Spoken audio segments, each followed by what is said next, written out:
madre de mi hijastra volvió cuando supo que su hija tenía cáncer, después de años desaparecida, pero no venía por ella, venía por mi esposo, y yo no solo luché contra la enfermedad, también contra ella y mi ex. Para que entiendan la situación, me casé con Jack, de 47 años, hace 7. Cuando nos conocimos, su hija Chanel tenía 11 años y estaba atrapada en el limbo de una batalla por la custodia, aunque siendo honestos, solo Jack luchaba por ella. Yo tengo 41 años. Lina, la exesposa de Jack, los había abandonado cuando Chanel tenía 8 años. Un día se largó diciendo que no podía con eso, y le dejó a Jack la custodia completa por incomparecencia. Lina jamás apareció en los tribunales. Se mudó a 3 estados de distancia, y su contacto con Chanel se redujo a un par de llamadas al año, si acaso durante las fiestas. Jack y yo coincidimos en ese caos. Él criaba a Chanel solo mientras intentaba mantener a flote su pequeño negocio. Lo que me atrajo fue cómo hablaba de su hija. Nunca atacaba a Lina ni destilaba amargura. Su única obsesión era garantizar que Chanel fuera feliz. Salimos un par de años antes de comprometernos. Al principio Chanel era reservada conmigo, una muralla de silencio, pero esa barrera cayó el día que la ayudé con un proyecto escolar. Desde entonces empezó a pedirme que la recogiera del colegio o que me sentara con ella a hacer los deberes. Jack me confesó que era la primera vez que veía a su hija sonreír de verdad desde la huida de Lina. Un año después de la boda, Chanel me soltó que quería que la adoptara. Jack y yo ya habíamos barajado esa opción, así que no dudamos. Rastreamos a Lina a través de su último número. Aceptó renunciar a sus derechos parentales al instante, sin una sola pregunta. Firmó los documentos en una notaría de mala muerte cerca de su casa. Jack condujo 16 horas seguidas solo para conseguir esa firma y volvió el mismo día. Se negó a pasar una sola noche en la ciudad donde vivía ella. La adopción se hizo oficial 4 meses después. Chanel rompió a llorar cuando el juez golpeó el mazo. Me abrazó en el pasillo del juzgado con una fuerza que jamás olvidaré. 3 años después de casarnos, nació nuestro hijo, que ahora tiene 4 años. Chanel estaba encantada con su nuevo rol de hermana mayor y Jack no paraba de hacerles fotos juntos. Pero la primavera pasada, cuando Chanel cumplió 18, nuestro mundo se vino abajo. Empezó con un cansancio brutal. Al principio lo achacamos al estrés del último año de instituto y a las noches en vela estudiando. Pero luego llegaron los dolores de cabeza, jaquecas que la dejaban tumbada días enteros en su cuarto, a oscuras con un paño frío en la frente. Fueron tan intensos que se perdió su baile de graduación. Jack tuvo que ir a recoger el vestido que ella había encargado con tanta ilusión. Se quedó colgado en su armario, dentro de su funda de plástico, sin estrenar. Tras desmayarse en un ensayo de la ceremonia de graduación, el médico ordenó análisis urgentes. Los recuentos celulares salieron disparados. Siguieron más pruebas. Nos derivaron a un especialista en el hospital universitario, a 90 minutos de casa. Yo la acompañé a cada cita porque Jack estaba desbordado de trabajo y no podía permitirse perder días enteros. Salíamos de madrugada a las 6 y a veces no volvíamos hasta la cena. Tras el diagnóstico, el oncólogo nos habló de tratamientos y estadísticas de supervivencia. Chanel apenas abrió la boca, ni en la consulta ni en el coche de vuelta. Solo me apretaba la mano, hasta dejarme los nudillos blancos.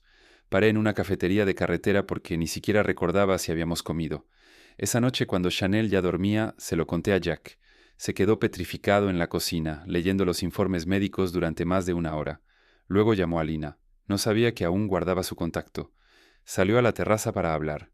Tardó 40 minutos en volver. Tenía los ojos inyectados en sangre, pero traía un mensaje claro. Lina quería involucrarse ahora que Chanel estaba enferma. Le pregunté qué significaba eso exactamente. Dijo que quería venir de visita y ayudar. 3 días después, Lina apareció en nuestra puerta. Chanel la miró como quien mira a un fantasma, a una completa desconocida, porque eso era Lina para ella, después de una década de ausencia. Lina intentó abrazarla, pero Chanel se quedó rígida, con los brazos pegados al cuerpo. Jack sugirió que Lina se alojara en la habitación de invitados, pero me negué en rotundo. No iba a meter a su ex en nuestra casa. Jack cedió y Lina se buscó un alojamiento temporal. El tratamiento comenzó casi de inmediato. Chanel tenía sesiones en el hospital 2 veces por semana. Lina empezó a acoplarse a nuestros viajes. Se sentaba al otro lado de Chanel en la sala de espera, como un buitre. A veces las enfermeras daban por hecho que Lina era la madre y ella no se molestaba en corregirlas. Jack insistía en que no montara una escena delante de Chanel, que su salud era lo único que importaba. En septiembre Chanel empezó a perder el pelo. Decidió rapárselo antes de ver cómo se le caía a mechones.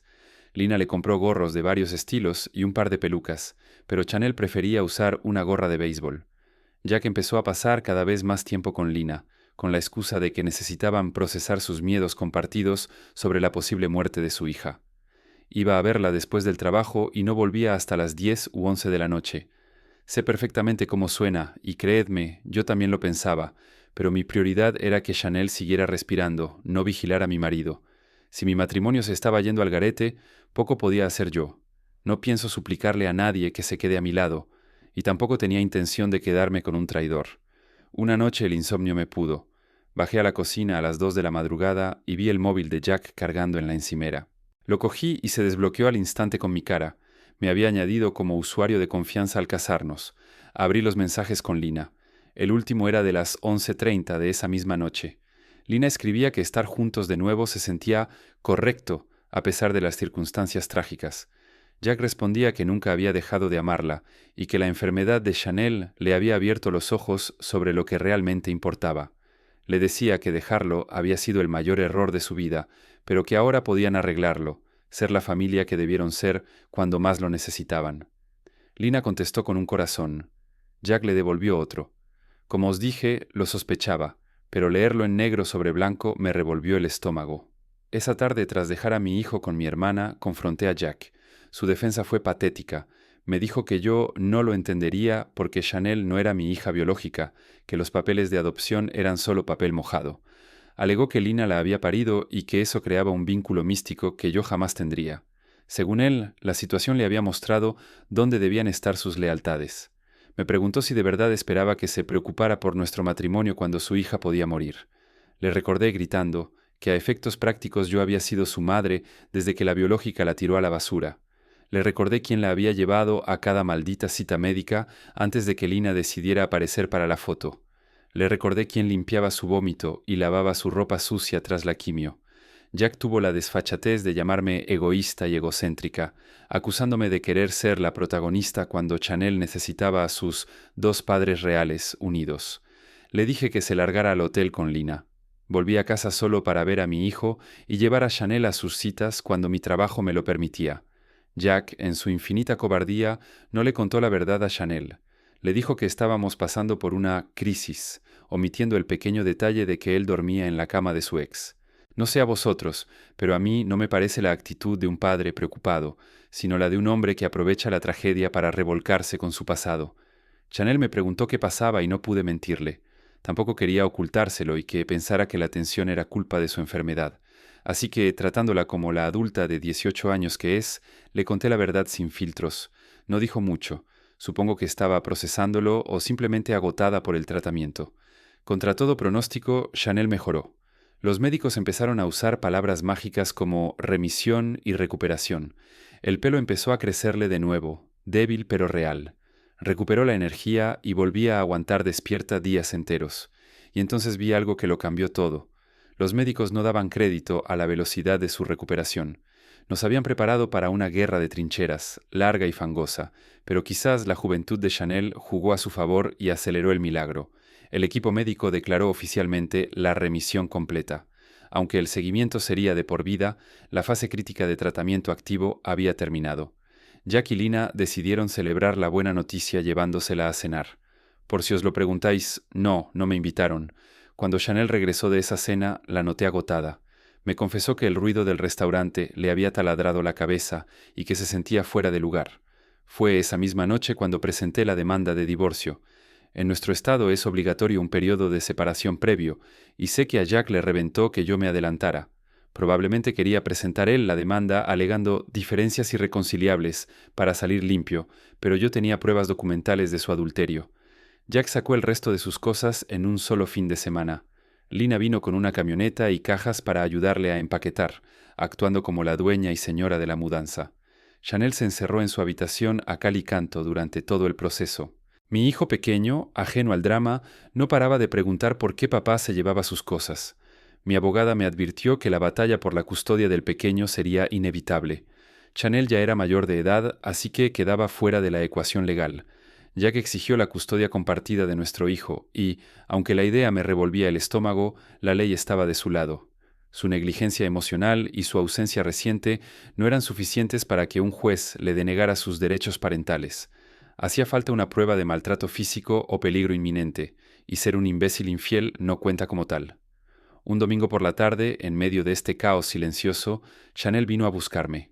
Hasta ese momento habíamos evitado hablar abiertamente del divorcio o de la infidelidad, yo para no cargarla con más peso, y ella, supongo, por vergüenza ajena. Pero ese día rompimos el dique. Tras horas de conversación catártica, Chanel cogió su teléfono, llamó a Jack y puso el altavoz. Le soltó a bocajarro que lo sabía todo sobre su aventura.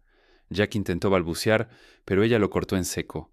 Le echó en cara que hubiera usado su cáncer como coartada para abandonar a su esposa y correr a los brazos de la mujer que le había abandonado a ella de niña. Jack gimió que eso no era justo. Chanel le replicó que tampoco era justo dejarme a mí cargando con los vómitos y las quimios mientras él jugaba a las casitas con su ex. Jack intentó justificarse de nuevo, pero Chanel colgó. Esa noche durmió en mi cama, dijo que no quería estar sola, pero sé que en realidad lo hizo para que no lo estuviera yo. Desde esa llamada Chanel dejó de responderle, lo que provocó que Jack empezara a presentarse en casa sin avisar. Aún tenía llave. Legalmente la casa seguía siendo propiedad conyugal hasta la sentencia, así que entraba como Pedro por su casa. Intentaba fingir normalidad, preguntando por sus chequeos médicos con una sonrisa forzada. Chanel seguía untando su tostada con una lentitud exasperante, sin dignarse a mirarlo.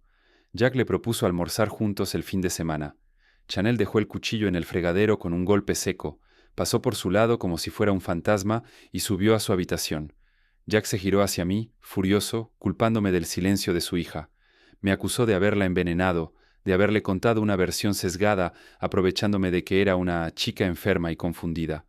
Le recordé con frialdad que Chanel llevaba meses en remisión y que su cerebro funcionaba perfectamente. Exigió hablar con ella a solas, sin mi influencia tóxica. Le dije que podía intentarlo, pero que la decisión era de ella. Más tarde le pregunté a Chanel por qué había guardado silencio tanto tiempo tras saber la verdad. Me confesó que estaba demasiado agotada para lidiar con el drama y que, en el fondo, esperaba que su padre tuviera la decencia de confesarlo él mismo. Pero al verme tan triste y desgastada con el divorcio, sintió que tenía que actuar. Jack volvió 2 días después, pero esta vez no pudo entrar. Había dejado la llave puesta por dentro en la cerradura. Tocó el timbre durante 5 minutos eternos. Chanel y yo estábamos en el salón, tensas. Cuando el timbre paró, empezaron los golpes en la puerta. Chanel se levantó y abrió, temiendo que tirara la puerta abajo. Jack intentó abrazarla, pero ella retrocedió como si él quemara. Le preguntó por qué lo evitaba. Chanel le dijo que no lo evitaba, simplemente no quería verlo. Jack, con su lógica retorcida, dijo que eso era lo mismo. «¿Cuánto tiempo vas a seguir con este numerito de niña malcriada?», le espetó. «He pasado meses aterrorizado pensando que te morías y ahora me tratas como a un extraño». Chanel le devolvió el golpe. «No sabía que cuando estabas aterrorizado por mi muerte, tu consuelo era meterte en la cama de tu ex en lugar de estar con tu mujer». Jack se puso rojo de ira y le advirtió que no le faltara el respeto, que seguía siendo su padre y que si hacía falta la disciplinaría. Dio un paso agresivo hacia ella. Instintivamente agarré un objeto pesado de la decoración y caminé hacia ellos. Jack se frenó. Chanel se mantuvo firme. «Entiendo perfectamente lo que hiciste. Te acostaste con la mujer que me abandonó mientras mi verdadera madre me cuidaba». Jack hizo un amago de agarrarla del brazo, lo que fue mi señal para avanzar. Retrocedió, escupiéndome que era una mala influencia y que tenía a su hija secuestrada. Le contesté que tenía 2 opciones, llamar a la policía o probar la dureza del adorno que tenía en la mano. Por suerte eligió irse. Era una pieza cara y me habría dolido romperla en su cabeza. Se marchó, pero se quedó 10 minutos en la entrada, mirando la casa con odio antes de arrancar. Mi hijo pequeño llegó más tarde y se acurrucó en el regazo de Chanel. Ella lo abrazó hasta que se quedó dormido. Han sido los meses más duros de mi existencia, algo que muchos supervivientes de cáncer y sus familias entenderán. Sentí que debía compartir no solo la historia de supervivencia de mi hija, sino la mía propia, cómo me curé del cáncer que era mi matrimonio. Actualización 1. El divorcio es oficial. Decidí comprarle a Jack su parte de la casa. Pude hacerlo restando la compensación que él me debía por la diferencia salarial durante nuestro matrimonio, aunque me ha costado la mayor parte de mis ahorros. Toca empezar de cero, pero al menos conservo mi hogar. No soy de esas personas que creen que las paredes guardan malas vibras. Una casa es una casa y yo me quedo aquí. Jack obtuvo la custodia compartida de nuestro hijo, aunque no entiendo para qué la quiere. Apenas lo visita y muestra cero interés real. Chanel se niega a verle, incluso cuando él viene a recoger al pequeño. De hecho, Jack ha intentado usar a nuestro hijo como cebo para manipularla, insistiendo en que el niño quiere que vengas con nosotros. Las pocas veces que Chanel ha cedido por el bien de su hermano, he tenido que intervenir porque la situación se volvía tóxica. Y aclaro algo que ya dije en los comentarios. Una infidelidad, por muy asquerosa que sea, no es motivo legal para quitarle la custodia a un padre. No voy a inventarme denuncias falsas ni a jugar sucio, como algunos sugerís. Eso no solo es inmoral, sino que se puede volver en mi contra en un abrir y cerrar de ojos. El sistema no se burla con trucos baratos. Por cierto, Lina dejó a Jack en mayo. Chanel se enteró por una amiga común que vio a Lina por la ciudad con otro hombre, así que podemos deducir que Lina se quedó en la zona y que o tienen una relación abierta o le ha dado la patada a Jack. Teniendo en cuenta que Jack empezó a llamarme desesperado justo después de eso, 5 llamadas en un solo día, creo que tenemos la respuesta. Y entonces vi algo que lo cambió todo. No contesté la llamada. No puedo simplemente bloquear su número porque, sobre el papel, todavía tenemos un acuerdo de custodia vigente, aunque él lo use menos que un abono de gimnasio en febrero. Así que dejé que saltara el buzón de voz y luego lo escuché. Su discurso fue patético. Todos cometemos errores. Todos merecemos segundas oportunidades. Es lo mejor para los niños. Luego soltó la bomba. Lina nunca apreció lo que tenía, pero ahora él se había dado cuenta de que yo era una buena madre y esposa, y por eso me prometía que nunca volvería a traicionarme. Tienes mi palabra. En ese punto corté la reproducción. Si dijo algo más después de esa frase, se perdió en el limbo digital porque lo borré inmediatamente. Hemos decidido presentar una moción para modificar el acuerdo de custodia de mi hijo. Jack ha demostrado cero interés real. Desde que se fue, las visitas se cuentan con los dedos de una mano, y en lugar de cumplir con su 50% del tiempo, se lo lleva unas horas para cubrir el expediente y me lo devuelve. Y sobre Chanel, ni una palabra. No ha preguntado por sus últimos chequeos ni por su salud. Sé que ella probablemente no le contestaría, pero un padre de verdad lo intentaría igualmente. Actualización 2. Ya hemos presentado la solicitud para modificar la custodia y mi abogada y yo somos optimistas. No sé si peleará por su hijo, pero lo que es seguro es que está furioso conmigo por haber dado el paso. Me bombardeó a mensajes hasta que no me quedó otra que bloquearlo. Eran textos erráticos, llegando a horas intempestivas, a las 6 de la mañana antes de irme a trabajar o a las 11 de la noche. Me escribía lloriqueando sobre cuánto extrañaba a su familia, sobre sus planes fantasiosos de llevar al niño a partidos de béisbol, algo que nunca ha hecho, y sobre su profundo arrepentimiento por lo de Lina. Si hubiera hecho caso a los consejos impulsivos de inventarme algo para quitarle la custodia antes, ahora estaría en un lío legal. Pero mi abogada tenía razón. Hay que esperar. Las personas como Jack siempre acaban cometiendo errores por sí mismas, y vaya si lo ha hecho. Chanel ha accedido a testificar como adulta sobre la negligencia de su padre hacia ella y su hermano. Aún así, el bloqueo no lo detuvo. Empezó a llamarme desde números diferentes. Sinceramente creo que plataformas como Reddit son un arma de doble filo. Nos ayudan a prepararnos, pero también dan ideas a tipos como Jack para hostigar impunemente. No diré qué tipo de números usaba para no inspirar a nadie más, pero digamos que no eran números desconocidos al uso. Mientras tanto, Chanel consiguió trabajo para ahorrar para un coche. Todavía está decidiendo su futuro académico. Aunque terminó el instituto, no envió solicitudes a la universidad a tiempo, así que el dinero le vendrá bien mientras se aclara. Su trabajo tiene parking, pero está lejos y mal comunicado, así que suelo llevarla y recogerla yo, salvo cuando algún compañero le hace el favor. Una noche me tocaba recogerla. Estaba en el coche, distraída, sin mirar a mi alrededor porque no esperaba ninguna emboscada. De repente vi a Chanel salir cargada con cajas de comida sobrante. Me bajé para ayudarla y de la nada escuché el grito de mi ex. «¡Tú no te metas!». Ahí lo vi. Iba directo hacia ella, y su lenguaje corporal no presagiaba nada bueno. Hombros tensos, paso agresivo. No fui la única que lo notó. Un par de compañeros de trabajo de Chanel lo vieron y reaccionaron antes que yo. Se interpusieron en su camino y empezaron a forcejear con él. Eran 2 contra 1, lo suficiente para retenerlo mientras nosotras saltábamos al coche. Arranqué y conduje un par de manzanas para asegurarme de que no nos seguía. Paré para respirar y decidimos ir directas a comisaría a pedir una orden de alejamiento. La respuesta de la policía no es suficiente, a pesar de tener las grabaciones de las cámaras de seguridad del local, que por cierto son oro puro para mi caso de custodia. Lejos de asustarse, su comportamiento empeoró drásticamente. Empezó a aparcar frente a mi casa, acechando. Tuve que pedirle a un vecino que me ayudara simplemente para subir al coche por miedo a que Jack me atacara. Llamar a la policía se volvió inútil. Cuando llegaban, Jack ponía cara de niño bueno y decía que solo estaba aparcado en la vía pública. Los agentes le pedían que se fuera y punto. Con el tiempo la policía empezó a tardar más y más en responder, como si mi dirección hubiera bajado de prioridad. Por suerte, tengo buenos vecinos que conocen a Jack de antes y, al ver la inacción policial, decidieron tomar cartas en el asunto. Uno de ellos, un veterano de guerra, empezó a escoltarme hasta el coche con su arma visible en la cintura, vigilando que Jack no me siguiera.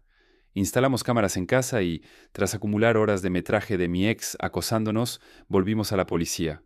Su respuesta fue frustrante. Seguid llamando, pero hasta que no haga algo físico, tenemos las manos atadas. Al menos dejó de ir al trabajo de Chanel, aunque allí sus compañeros hacían de guardaespaldas, igual que mis vecinos en casa. Tuvimos que cambiar nuestras rutinas para evitar salir cuando él estaba de guardia. No venía todos los días, pero sabías que, si estaba ahí, el día iba a ser un infierno. Nadie debería vivir así, saliendo de su propia casa escoltada por un vecino armado mientras tu ex te grita insultos desde la acera. La situación era surrealista hasta que, finalmente, cometió el error fatal, o le ayudamos a cometerlo. Un amigo común que sabía lo que estaba pasando y veía que razonar con Jack era inútil, decidió tenderle una trampa. Este amigo sale a correr por mi barrio y, casualmente, se encontró con Jack una noche que estaba aparcado vigilándome. Lo saludó como si nada, fingiendo sorpresa, y le propuso comprar algo de beber en la tienda de la esquina. Empezaron a beber en el coche de Jack. El amigo se aseguró de que Jack empinara el codo lo suficiente. Cuando vio que estaba listo, me mandó un mensaje discreto y yo llamé a la policía.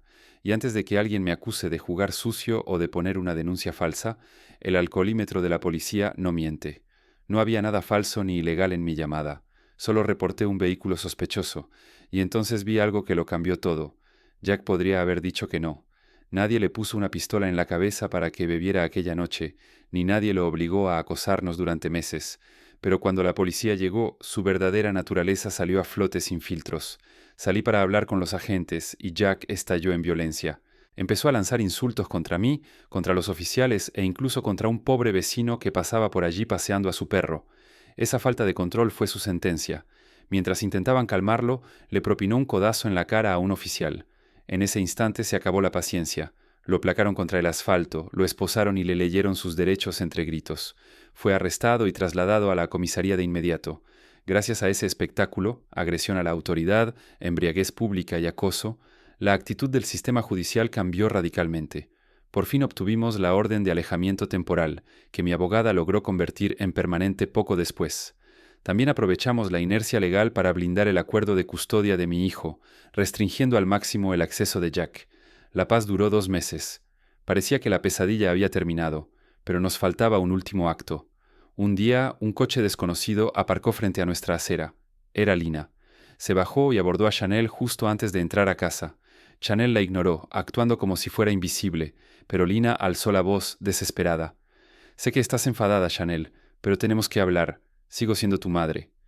La respuesta de Chanel fue fría, directa y letal.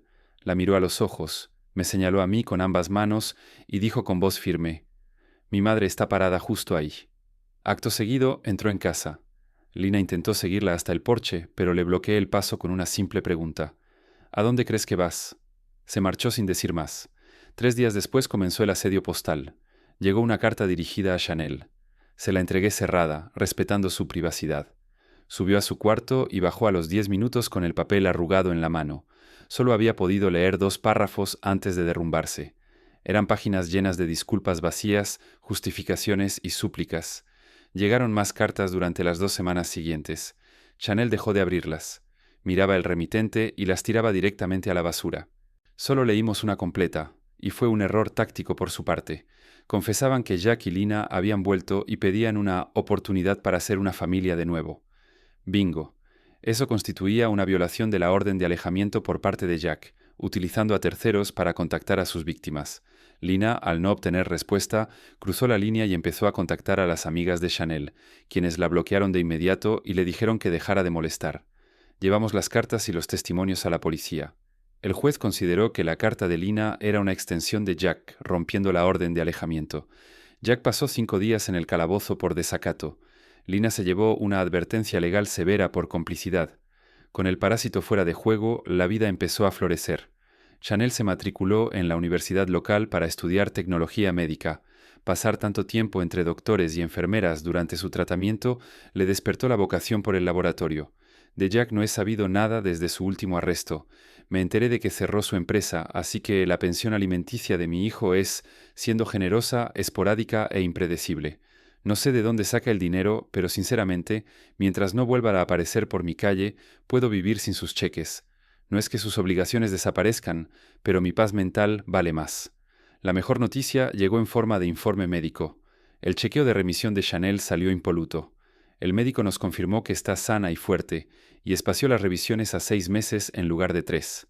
Para celebrarlo, Chanel y yo tuvimos una cita de chicas, sándwiches y una tarta de queso gigante compartida, disfrutando del silencio de una vida sin dramas. Actualización 4. Sé que pedís novedades, pero la normalidad es la única noticia, y es maravillosa. Chanel sigue con sus chequeos perfectos, manteniendo el cáncer a raya, y mi propio cáncer metafórico, Jack, también está muy lejos ahora. Los pagos de manutención llegan de vez en cuando, pero no cuento con ellos para sobrevivir. Supongo que sus antecedentes penales recientes no le ayudan a encontrar un buen trabajo. Me he enterado por terceros de que se mudó con Lina al estado donde ella vivía antes.